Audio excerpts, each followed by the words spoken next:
ஓம்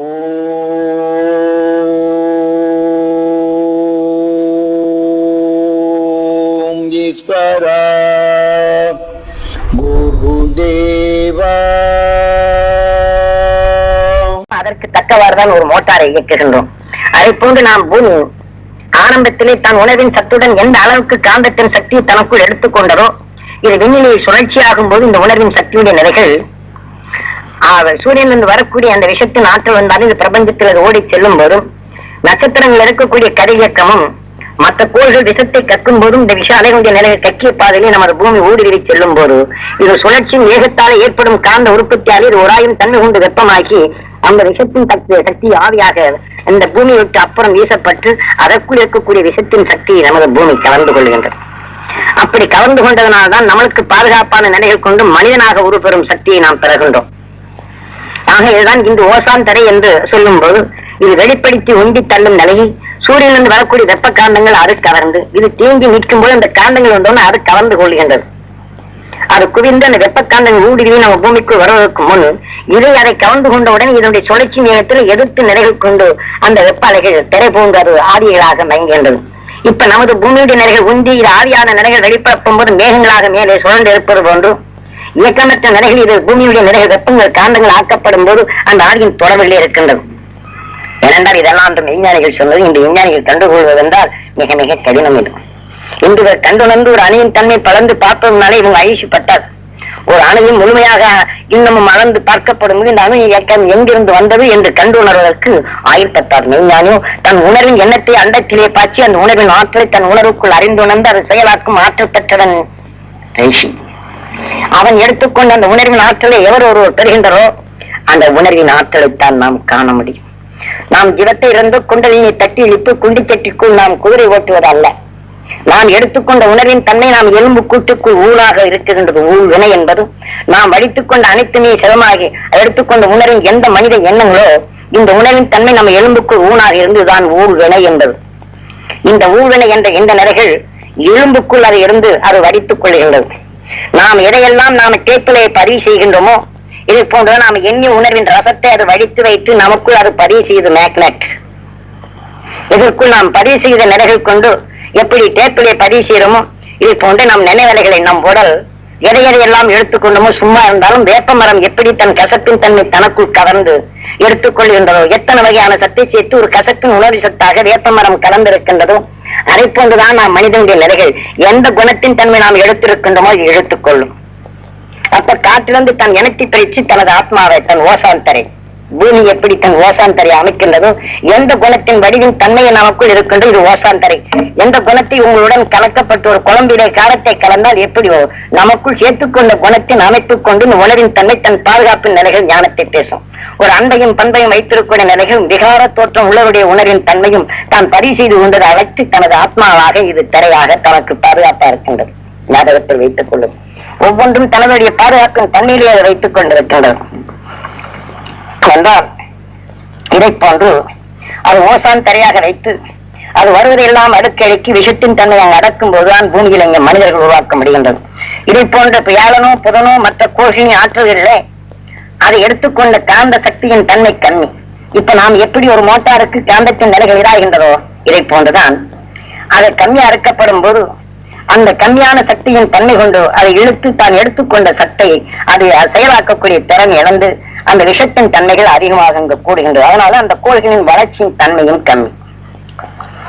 விஞ்ஞானிகள் கண்டுகொள்வதற்கு வெகுகாலமாகும். ஆக இந்த காந்தத்தின் இயக்கத்தின் நிறைவை கொண்டுதான் கோளின் சுழற்சியின் வேகம் அது வேகமாக இட்டுச் செல்லும் நிலையும். இதை போன்று சூரியனுக்கும் தனக்குள் எடுத்துக்கொண்ட இந்த சக்தியின் நிறைகள் அல்ட்ரா வயலேஷன் என்று சொல்கின்ற நிலை தான் எடுத்துக்கொண்ட ஆற்றல் மிக்க சக்தியின் நிறையை வெளிப்படுத்தும் போது விஷத்தின் சக்தியை சூரியன் தனக்குள் வராதபடி தன் உணர்வின் சக்தி மோடி அதை வேக வைத்து அந்த அலைகளாக வெளிப்பரப்ப செய்வதுதான். ஆக சூரியன் தான் தெளிவான நிலைகள் கொண்டது. அதில் அசுத்தங்கள் எதுவும் இல்லை. மிக குளிர்ச்சியான பூமி. அதில் நீர் வளங்களும் ஏராளமாக இருக்கின்றது. அது எடுத்துக்கொண்ட ஆகியின் தன்மைதான் இன்று நாம் எடுத்துக்கொண்டால் இந்த இதை பார்க்கலாம். இன்னைக்கு தேவகம் இதை நாம பாதரசத்தை நாம் பார்த்தால் இப்ப தொட்டாலுங்க ஐஸ்மயா இருக்கு. அந்த பாதரசத்தை அதை சகல சக்தியுடைய நிலைகள் எடுத்து அது ஊடுருவி ஒன்றுக்குள் ஒன்று ஊடுருவி அதனுடைய சக்தி தனக்குள் கவர்ந்து மற்றொன்றோடு இணைத்து விட்டது பிரிந்து கொண்டே இருக்கும். அதை போன்ற நிலைகள் தான் இன்று சூரியன் தனக்குள் எடுத்து குளிர்ந்த பூமியாக இருக்கின்றது.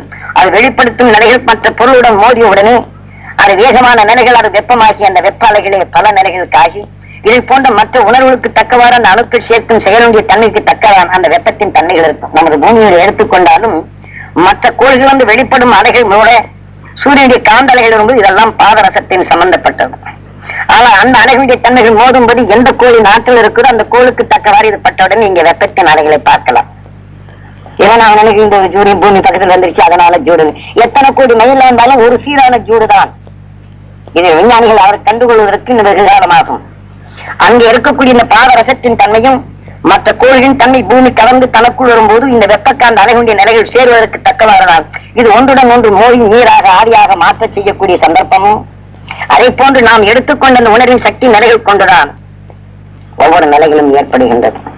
இதை போன்று இறக்கப்பட போகும்போது நாம் மனிதனா இருக்கக்கூடிய நாம் உடலுக்குள் நாம் எந்த நிலையை செய்தாலும் இந்த சாதாரண வாழ்க்கையில் எடுத்துக்கொண்டதுதான் வைத்திருப்போம். ஆனால் நமக்குள் நினைவு செலுத்தி இதை தட்டி எழுப்பி நாம் கொண்ட வேண்டும் என்று எண்ணும் போது நாம் சந்தர்ப்பத்திலே நாம் இன்று மதத்தின் அடிப்படையில் எத்தனையோ உணர்வுகளை நமக்குள் பதிவு செய்திருக்கின்றோம். மந்திரம் என்பது ஒரு மனிதனுக்குள் எந்தெந்த குணங்களை பதிவு செய்திருக்கின்றோமோ இந்த உணர்வு அலைகளை பதிவு செய்த பின் மீண்டும் நாம் மீனுக்கு தூண்டி போட்டது கொண்டு அது திருப்பி சொன்ன உடனே அந்த உணர்வை ஈர்க்க வல்ல சக்தி. அது ஒரு மனித உடல் இருந்து ஈர்க்கப்பட்ட அந்த உணர்வின் தன்மை நமக்குள் சேர்த்த உடனே மந்திரம் தந்திரங்கள் செய்தது. இதை போல இந்த மந்திரத்தின் சக்தி தன்னை கொண்டு நாம் உடல்நிலையை தட்டி எழுப்பினால் இந்த உணர்வின் தன்மையை இந்த மனித உணர்வின் தன்மை தான் பெற முடியுமே தவிர ஞானின் தன்மையை மந்திர ஒளியை கொண்டு பதிவு செய்து இழக்கக்கூடிய யாருக்கும் ஆற்றல் இல்லை. அந்த மெய்மொழியின் தன்மையுடைய நிலைகளை எடுத்துக்கொண்டால்தான் இந்த உணர்வின் சக்தியை நாம் பெறும் தகுதியை பெறுகின்றோம். சில பேர் தெரியாத ஆண்டு கீதா புசத்தை படித்து விட்டு அதன் 4 தன்மையை போட்டிருக்கிறான் என்றால் கீதா உபதேசத்துக்குள் அன்று விஞ்ஞானி வியாசகர் எழுதிய தத்துவத்தை பிற்காலத்தில் எழுப்புவது பலவிதமாக மாற்றிவிட்டார்கள். ஆனா மாறிய நிலைகள் கொண்டுதான் நாம் புஸ்தக ஏற்றாவிலே படித்து இதற்கு ஞானத்தை செலுத்தி சில நூல்களை எழுதுகின்றோம், அதன் வழி நடக்கின்றார்கள். மெய்முறை அல்ல. எங்கெங்கே தொட்டு தொட்டு கொடுத்து போறேன் நீங்க நினைக்காதீங்க. இதெல்லாம் உங்களுக்குள்ள அந்த ஞானத்தை வளர்ப்பதற்காக வேண்டி மெய்யுணர்வு. ஏன்னா அந்த அகசியமா மகிழ்ச்சி ஒரு அறுவடி அணுவுக்குள் அணு இந்த மனித உடலுக்குள் எவ்வாறு என்று ஏற்கனவே சொல்லியிருக்கிறேன். இது முழுமையா சொல்லணும் நேரம் ஜாஸ்தி ஆகும். ஏனென்றால் உங்களுக்குள் இதை பதிவு செய்ய வேண்டும் என்ற இந்த பதிவின் பின்தான் உங்களுக்குள் இந்த ஆற்றலினை கிரகித்து புறத்திலிருந்து தான் இருக்க முடியுமே தவிர உள்ளுக்கு இருந்து நீங்க பெறுவது தெரியும். நம்ம உடலில் இல்லை அந்த சக்தி இருந்தால் தான் சேர்க்க முடியும். இந்த ஒரு மரத்தின் தன்மை சத்தான நிலைகள் வளர்ப்பும்போது விஞ்ஞான அறிவு கொண்டு என்ன செய்கின்றோம்? நாம் பல பொருள்களை உருவாக்கி மண்ணிலே போட்டு நீரின் சக்தி அதுக்கு தகுந்த நீரை விட்ட உடனே அது ஆவியாக போன உடனே பூமியின் இருப்படைகளுக்கும் அதனுடைய சக்திகள் மாறி ஆவியாகி நீரோட கலந்து மரத்துக்குள் சேர்ந்து கொள்கின்றது. அதை இணைக்கக்கூடிய இணைந்த பிற்பாடுதான் காத்திருந்து தன் இனத்தை சக்தித்து கொழு கொழு கொழு கொழுங்கிறது. இது வந்து பவுடர் போட்டாச்சுன்னா அது என்ன செய்ய அதிகமா போட்டாச்சுன்னு இதை வேக வச்சு போடும். இன்னைக்கு உரம் போடுறோம்னு நிறைய சத்தம் இருக்கு, உரத்தை கொண்டு போட்டேன்னு எல்லாத்தையும் கறிப்படும். அது கொஞ்சோண்டு போட்டு அதுக்கு தகுந்த மாதிரி இருந்தாதான் இது ஆவியா மாறி அந்த மரத்தோட ஒட்டி தன் இனத்தின் சக்தி இருக்கு இல்லாம இதையும் கொண்டு போடும். அதுக்காக வேண்டி எல்லா சக்தியும் நீங்க சீக்கிரம் தர வேண்டும் என்று விஞ்ஞானி அருள் சக்தி அவங்க உரத்தை கொண்டு அதிகமா போட்டோம்னா என்ன ஆகும்? சொல்றது எட்டு மச்சுங்க அந்த மாதிரி கொடுக்க கூடாதுன்னு இருக்காங்க. என்ன சாமி அவங்களுக்கெல்லாம் தெரியும் எனக்கு தெரியலன்னு சில பேர் சொல்லுவாங்க. அவங்க அந்த தாங்கக்கூடிய சக்தி உள்ளவருக்கு இது பரீட்சை எப்பவுமே ஆற்றலை பெற முடியுது. என்ன செய்யறாங்க சாமி அவங்களுக்கு கிடையாது எனக்கு தெரியல இப்படி புரட்சி பண்றவங்க சாமி இன்ஜினியர் இருக்காரு கோஷிக்காத சாமி அதை கிடையாது. அதுக்குள் ஊர் சக்தியை கொடுத்தாலும் பிரிச்சாலும் சக்தியுடைய நிறைகள் அது குறைவா இருக்கிறதுனால அது மூடிக்கொண்டே இருக்கின்றது. அதை நாம் சிறுகை சிறுகை எடுத்துதான் அதை திடீரென்று எழுந்துவிட்டால் இன்று உங்க மனித வாழ்க்கையில் எடுத்துக்கொண்ட உணர்வுகள் அதனுடன் கலந்திருப்பதனாலே இது முழுமையாய் போச்சுன்னா எதனுடன் கலந்து இந்த எண்ணத்தை பதிவு செய்திருக்கின்றோ பின் இந்த சிந்தனை இழக்க செய்துவிடும். அதனால அதை நாம மாற்றாதபடி இது சிறுகை சிறுகை தேர்ந்து நாம் எடுக்கும் புது உணவுடன் நினைவலைகளை கொண்டவர்தான் சிறந்தது. நாம் கிடைப்பது என்று எதையுமே அதை நாம் திடீரென்று மாற்றிவிடும் சக்தி செய்வது தவறு. ஆகையினால்தான் அவரவர்கள் உணர்வுக்கு தக்கவாறு எமது குருநாதர் எப்படி எனக்கு தாங்கும் சக்தியுடைய நிலைகள் கொண்டு அதை பக்குவப்படுத்தி கொடுத்தாரோ அதை போன்று நாம் 1000 பேர் இங்க இருந்தாலும் அனைவருமே அந்த அருள் சக்தி நீங்க வெற்றி உங்கள் அறியாது இருக்கக்கூடிய துன்பத்தை அது போக்க வல்ல ஆற்றலா மாற்ற வேண்டும். அதற்குத்தான் இப்ப கடு ஜபங்கள் எடுத்தாலும் அங்கொன்று உங்களுடன் எல்லா இடங்களும் நீங்க விரிவிரைந்து தியானித்தாலும் இந்த அலைகள் தொடர்கொண்டு உங்க உயிரை ஈசனாக மதித்து அந்த உடலை ஆலயமாக மதித்து உங்களை நான் பிரார்த்திக்கின்றது. நீங்க எப்படி நாம கோயில்ல போய் தேங்காய் பழத்தெல்லாம் மூடு போய் கோயில்ல வச்சு சாமிகிட்ட கேட்டு நீங்க அருள்பாகம் கேட்கணும்னு நினைக்கிறீங்களோ, இதை போன்று எமது குருநாதர் காட்சி இந்த அருள் சக்தி அந்த வீடு எல்லாம் தேடி அலைஞ்சி அந்த சக்தியுடைய நிலைகள் அந்தந்த காலத்துக்கு தக்கவாறு அவை நாம் சுவாசித்து இந்த உணர்வின் சக்தியுடைய நிலைகள் என்னை சந்தித்தோர் அனைவருடைய உயிரும் கடவுளாக மதித்து இந்த உணர்வின் மனமான நிலைகள் அங்கு ஆராதனை செய்து கொண்டிருப்போம். அந்த ஆராதனைத்துடைய மனத்தை தான் நீங்க எங்கிருந்தாலும் பார்க்கின்றீர்கள். நீங்க ஆலயத்தில் கொண்டு ஆராதனை செய்கின்றீர்கள். ஆனால் உங்களுடைய காந்த ஈட்டுடைய துணை கொண்டு எமது குருநாதர் அறுவழி காட்சியை வழிகொண்டு உங்களுக்கு அந்த ஆராதனை செய்கின்றேன். அப்ப அந்த மனத்தின் நோடும்போதுதான் உங்களுக்குள் மகிழ்ச்சி ஆகின்றது. அந்த மகிழ்ச்சியின் உணர்வாலே நீங்க வெளியிடும் மூச்சலையை நான் சுலபமாக நான் பெற முடிகின்றது. நீங்க எப்படி நான் சாமி எனக்கு நல்லா இருக்கிறேன் என்று நீங்க சொல்லும் போது அந்த மகிழ்ச்சியான மனத்தை அந்த ஆண்டவன்கிட்ட இருந்து நல்ல வரத்தை உங்கள்கிட்ட இருந்து நான் நல்ல வரத்தை வாங்குகின்றேன். மறந்துட வேண்டாம், நான் உங்ககிட்ட வந்துதான் அந்த நல்ல வரத்தை வாங்குகின்றேன். காரணம் அந்த மகிழ்ச்சியான உணர்வு ஆராதனை கொடுக்கப்படும் போது உங்க உயிரான நிலைகள் அதை சமைத்து அந்த மகிழ்ச்சியான உணர்வு அலைகளை அங்கே பரப்ப செய்கின்றது.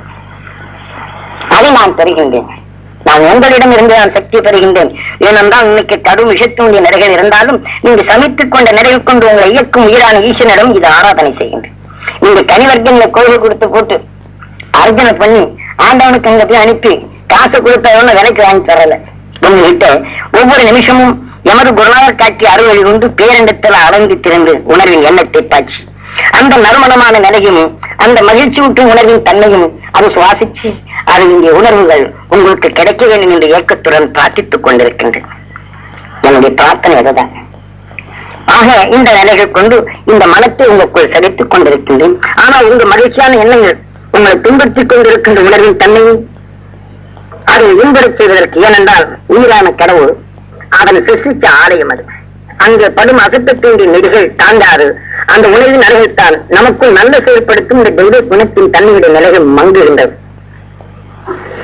அதை மங்கும் நிலை மங்கச் செய்யும் இந்த உணர்வின் தன்மையை இந்த சுவாசத்தின் நிலைகள் கொண்டு உங்களுக்கு அது பிரார்த்திக்கும் போது மீண்டும் அந்த நினைவு கொண்டு அந்த மகிழ்ச்சிகளின் அருள் சக்தி பெற வேண்டும் என்ற நினைவு செலுத்தினால் தான் உங்கள் கதவு திறக்கும். அப்பொழுதுதான் இந்த மனத்தின் தன்மைகள் அங்கே திறக்கும். அதனால அங்கே கிடைக்கக்கூடிய இந்த ஆற்றல் மிக்க சக்திகள் உங்களுடைய துன்பத்தை போக்க உதவும். நான் உங்களுக்கு ஆணை பண்ண போனேன், நான் ஒண்ணும் பண்ண முடியும், உங்களுக்கு பிரார்த்திக்க முடியும், உங்களுக்கு நடந்துட வேண்டும் என்று எண்ண முடியும். அந்த உணர்வின் சக்தி நான் உங்களுக்கு கிடைக்க வேண்டி பிரார்த்திக்கிறோம். ஏனென்றால் வெறுமே எடுத்துக்கொண்ட நிலைகள் கொண்டுதான் இந்த உலக இயல்பின் நிலைகள். ஆக இதை போல நாம் இந்த ஓசான் தரை போல நமக்குள் எந்த குணத்தின் தன்மை நம்மளுக்கு தீர்வு வராமல் தடுக்க வேண்டும் என்றால் அந்த மெய்ஞானின் உணர்வின் அலையை நமக்குள் சேர்க்கப்படும் போதுதான் அது எந்த அளவுக்கு நாம் சேர்த்துக்கொள்ளுமோ இந்த ஓசான் தரையாக பாதுகாப்பு நிறைய அமையும். அப்பொழுது நமக்குள் நாம் மனித வாழ்க்கை என்று நாம் சென்றாலும் நாம் தவறே செய்ய வேண்டியதில்லை. நாம் ரோட்டிலே செல்லும் போது பிறர் செய்ய தவறான அங்கே ஒரு விபத்துகளோ அல்லது நாம் ரோட்ல போகும்போது பிறர் தன் ஞாபகம் இல்லாதபடி இப்ப நாமளே ரோட்ல போயிட்டே இருப்போம். போயிட்டே இருக்க போகும்போது ஒருத்தர் முன்னாடி ரோட்ல குறுக்க போயிட்டு இருப்பாரு. நாம அவங்க வரக்கூடிய நண்பர்கிட்ட சொல்லிட்டு இருக்கேன், கார் எல்லாம் வந்து காரும் பஸ்ஸும் போயிட்டே இருக்கும், நடுரோட்ல போயிட்டு இருக்கிறான் பார் அப்படின்னு நான் அவங்ககிட்ட சொல்லிட்டே இருந்தாலும் கூட இந்த உணர்வின் நிலைகளுக்கு நான் அந்த நடுரோட்ல போயிட்டு நான் போறது எனக்கு தெரியும்.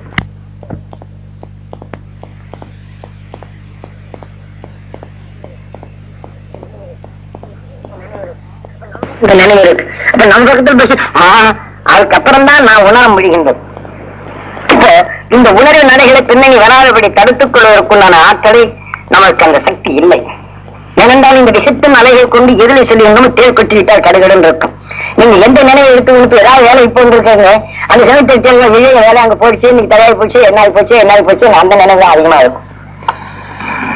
ஏதாவது ஒரு காரியத்தை நாம் செய்ய வேண்டும் என்று இருக்கும்போது கொட்டிடுச்சுன்னு அதே நிலை. ஏனென்றால் இந்த விஷத்தின் தன்மை நாம் உட்கொண்டு இந்த உணர்வின் இயக்கமாக நாம் இருக்கின்றோம்.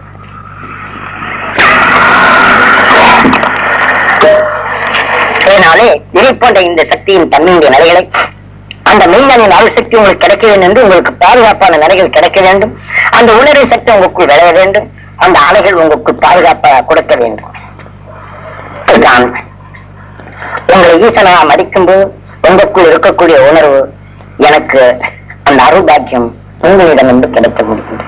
ஏனென்றால் அந்த எண்ணத்தை ஈசனாக மதித்து உங்களுக்குள் இந்த துன்ப உணர்வு வரக்கூடாத நிலைகள் தடுக்க வேண்டும் என்ற எண்ணம் எப்பொழுது நீங்க வைக்கின்றோ நிச்சயம் நல்வொழியின் தண்ணியை நீங்க உணர்வின் தண்ணியை சுவாசிக்க முடிகின்றது. மெய்ஞானின் அருளை நீங்க பெற முடிகின்றது.